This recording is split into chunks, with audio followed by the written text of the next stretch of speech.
Episode 501 आधा सच झूठ से खतरनाक। क्रिस्टोफर का आदमी समझ नहीं पा रहा था कि आखिर अनिका उसके साथ क्या करना चाहती है।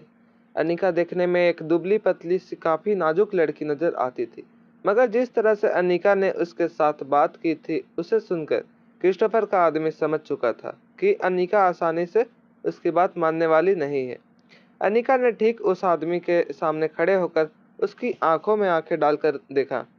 जंजीरों में जकड़ा हुआ हुआ आदमी काफी खतरनाक नजर आ रहा था। उसे देखकर अनिका को इस बात का एहसास हो चुका था कि चाहे इस आदमी को कितना भी टॉर्चर किया जाए, वह अपने मालिक के खिलाफ कोई बयान नहीं देगा। मगर अनिका किसी भी हालात में उसके मुंह से सच उगलवाना चाहती थी।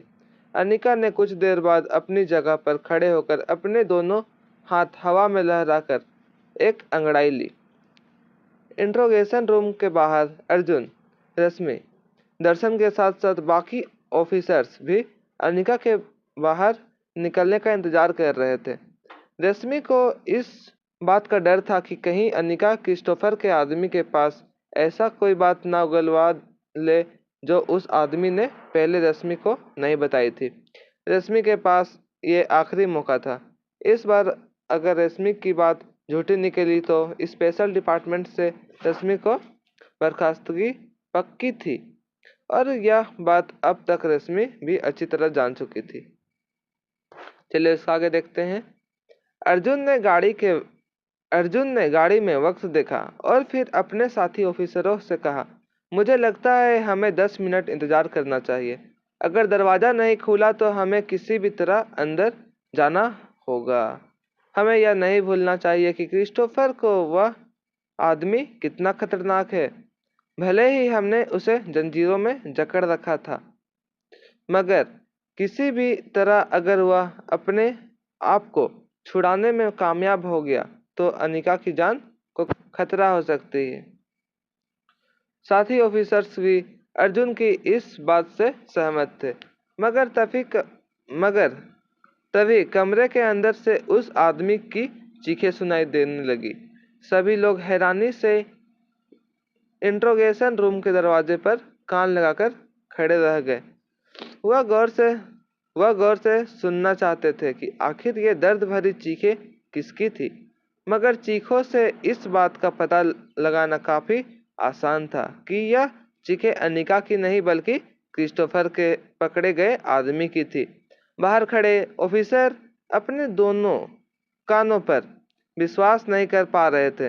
जिस आदमी ने इतना टॉर्चर किया, जानने पर भी अपना मुंह नहीं खोला था, वह इस वक्त दर्द के मारे एक छोटे बच्चे की तरह चीख रहा था।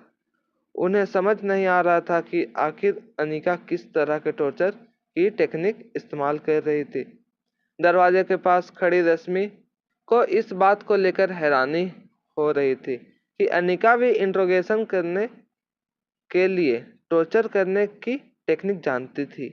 रश्मि को इस बात का डर जरूर था कि कहीं इतनी खतरनाक टॉर्चर करने की मेथड के जरिए अनिका क्रिस्टोफर के आदमी से कन्फेशन ना करवा ले।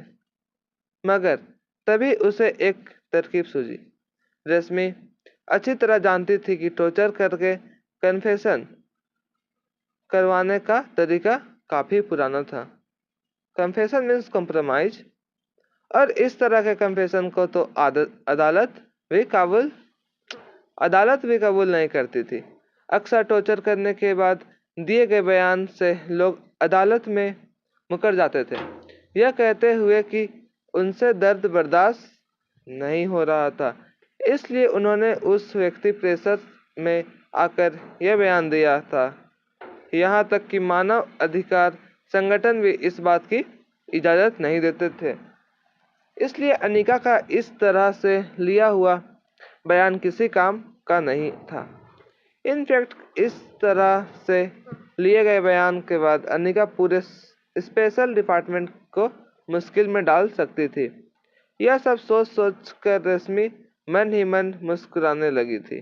रश्मि को पहला इस बात का डर था कि ब्लैक कैट से पहचान होने की वजह से कहीं अनिका ने इस कोई टेक्निक तो नहीं सीख ली जिससे बिना फिजिकल टॉर्चर किए किसी इंसान से कन्फेशन लिया जा सकता था।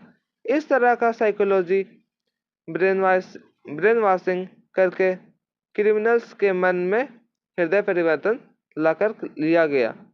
कन्फेशन काफ़ी स्ट्रांग माना जा रहा था, जिससे ना तो डिपार्टमेंट की बदनामी होती और इस तरह के कन्फेशन की कोर्ट में भी मान्यता थी।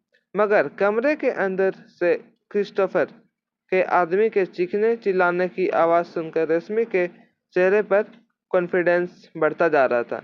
रश्मि को अब सिर्फ उन सबूतों की ज़रूरत थी जिनके जरिए वह अनिका के इस फिजिकल टॉर्चर को अपने सीनियर्स के सामने रखकर अनिका के खिलाफ इंक्वायरी बिठा सके।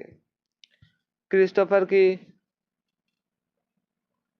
ऑर्गेनाइजेशन का केस काफ़ी सेंसिटिव था और इस केस में इस तरह की गलती स्पेशल डिपार्टमेंट को बहुत बड़ी मुसीबत में डाल सकती थी।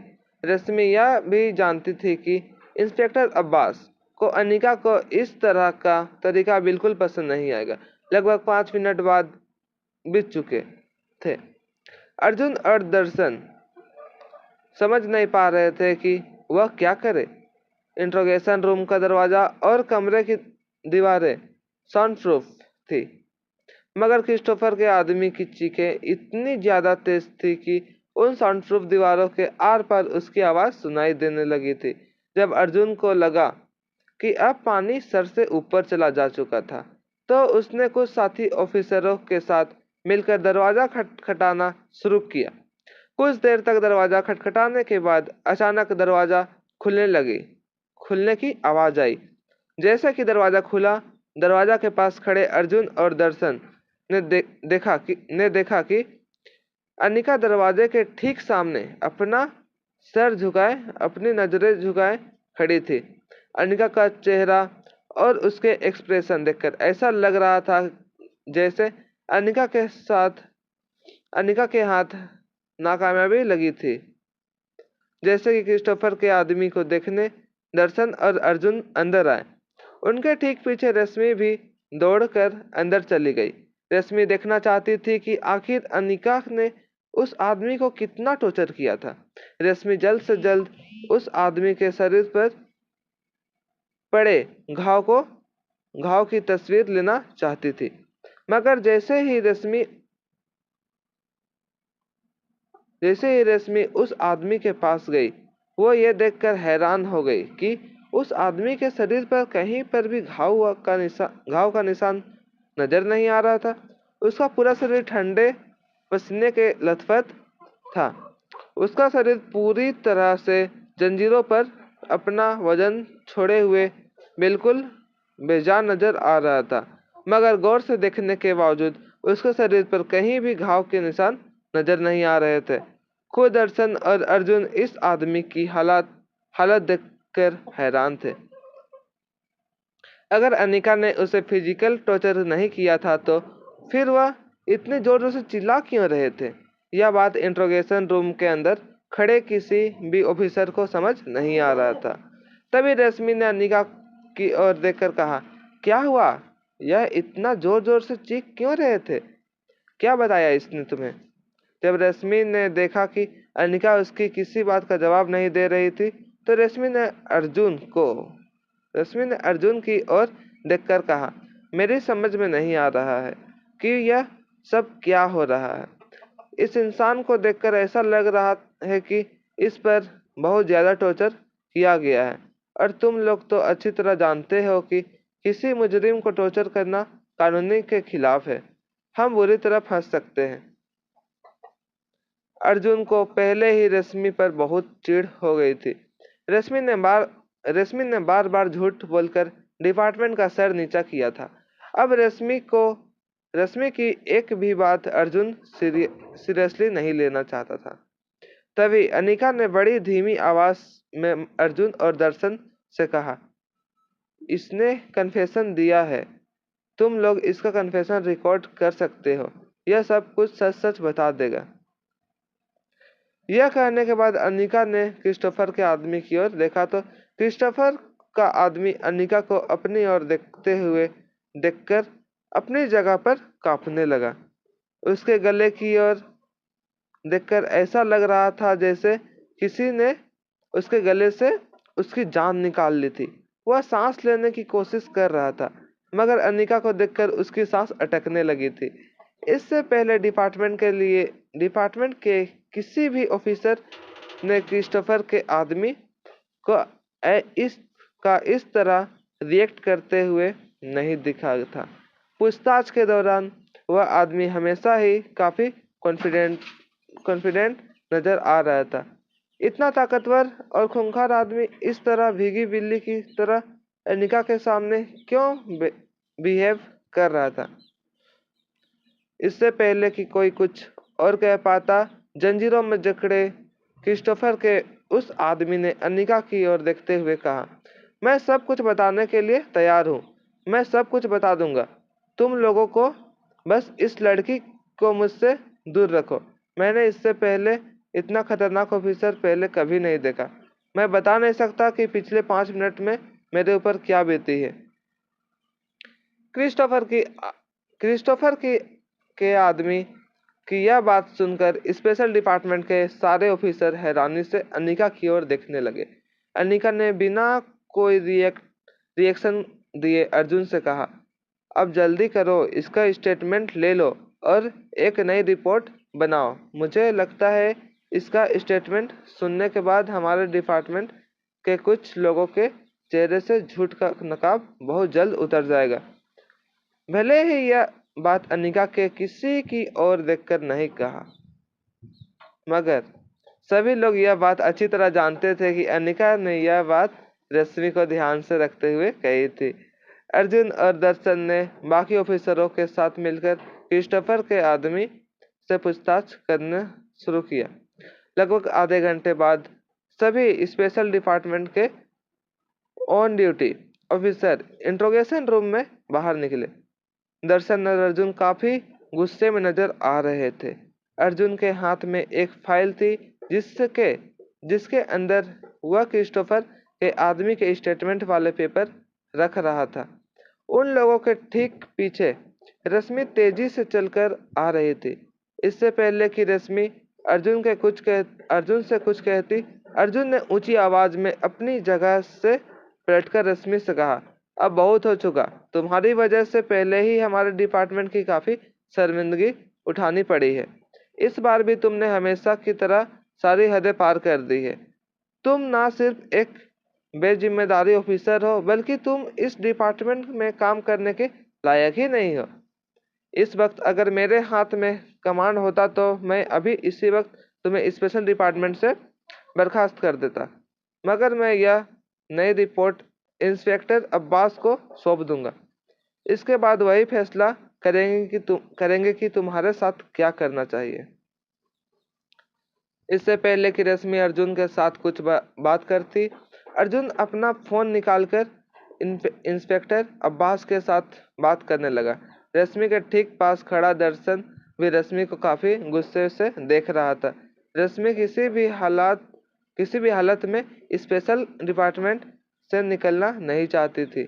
वह जानती थी कि इस वक्त आसपास खड़े सारे स्पेशल डिपार्टमेंट के ऑफिसर उसे गिरी हुई नजरों से देख रहे थे। रश्मि ने नजरें उठाकर किसी की आंखों में देखने की हिम्मत नहीं की, मगर वह जानती थी कि उसे स्पेशल डिपार्टमेंट से निकालना इतना आसान नहीं होने वाला था। रश्मि की सारी डिग्रियां असली थी। क्वालिफिकेशन के हिसाब से रश्मि के पास हर वह काबिलियत थी जिसकी वजह से उसे स्पेशल डिपार्टमेंट में रखा जाना चाहिए। रश्मि ने भले ही यह झूठ कहा था कि वह ब्लैक कैट को और इंटरनेशनल हैकर मिस्टर वाई को जानती थी, मगर इस बात का कोई रिटर्न प्रूफ नहीं था। रश्मि ने यह सारी बातें जुबानी कही थी।